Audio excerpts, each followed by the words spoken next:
Hello everyone, কেমন আছো সকলে? আশা করি তোমরা সবাই ভালো আছো। তো আজকের ভিডিওতে আমি তোমাদের জন্য একটি ইন্টারেস্টিং টপিক নিয়ে এসেছি।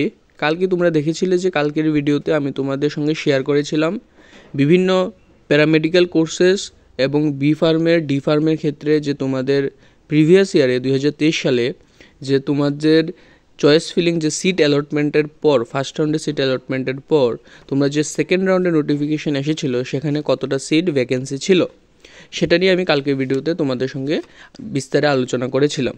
আজকের ভিডিওতে আমি তোমাদের সঙ্গে আলোচনা করব ভেটেরিনারি সায়েন্স নিয়ে, যেটা আর.কে. নগর কলেজে আর.কে. নগরে অবস্থিত ভেটেরিনারি সায়েন্স কলেজ, সেটা সম্পর্কে কি সেটাতে তোমাদের সেকেন্ড রাউন্ডে অ্যাপ্রক্সিমেট কতটা সিট থাকতে পারে, প্রিভিয়াস ডাটা অনুসারে 2023 সালে কী ছিল, সেকেন্ড রাউন্ডে কতটা সিট খালি ছিল, সেটা নিয়ে আজকে ভিডিওতে আমি তোমাদের সঙ্গে আলোচনা করব। তো চলো বেশি দেরি না করে শুরু করি আজকের টপিকটা। কিন্তু তার আগে তোমরা নিশ্চয়ই লাইক, শেয়ার এবং সাবস্ক্রাইব করে দেবে চ্যানেলটাকে।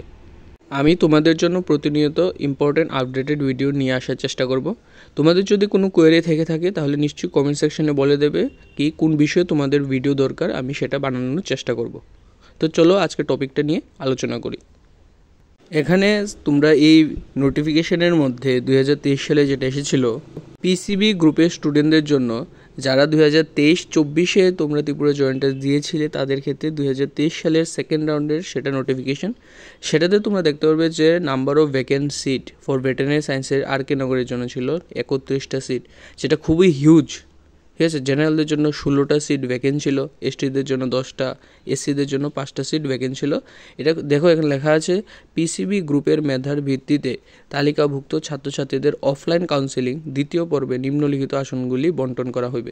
এটা হলো 2023-এর যে ডাটাটা আছে সেই ডাটা অনুসারে আমি তোমাদের বলছি যে 2024-এ তোমরা অ্যাপ্রক্স, আমি বলছি না যে কি 31টা থাকবে, অ্যাপ্রক্স তোমরা 15 থেকে 20টা সিট খালি থাকবে, সেটা একটা আশা করতে পারো।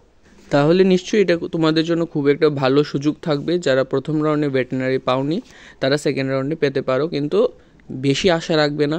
যদি তোমাদের ব্যাকআপ থাকে তাহলেই সারেন্ডার করবে, আমি বারবার বলছি। আর নেক্সট হলো তোমাদের যে বিষয়টা, কেন এতগুলি সিট তোমাদের সেকেন্ড রাউন্ডে ভ্যাকেন্ট থাকে, সেটার কারণটা হলো ম্যাক্সিমাম স্টুডেন্ট বাইরে চলে যায় অন্য স্টেটে পড়াশোনা করতে, অথবা জানার বিষয় যে ভেটেরিনারি সায়েন্সের যারা প্রথম র্যাঙ্কে থাকে তারাই পায়।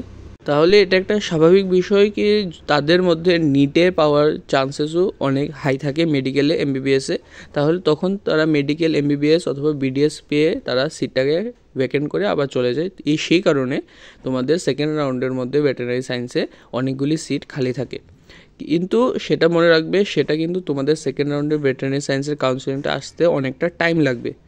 তাহলে একটু ধৈর্য ধরে রাখতে হবে, কি অনেক সময় লাগতে পারে, ইভেন এমন হতে পারে কি তোমাদের সেপ্টেম্বরের last week, third week, fourth উইকেও সেটা নোটিফিকেশান আসতে পারে ফর ভেটেরিনারি সায়েন্সের ক্ষেত্রে।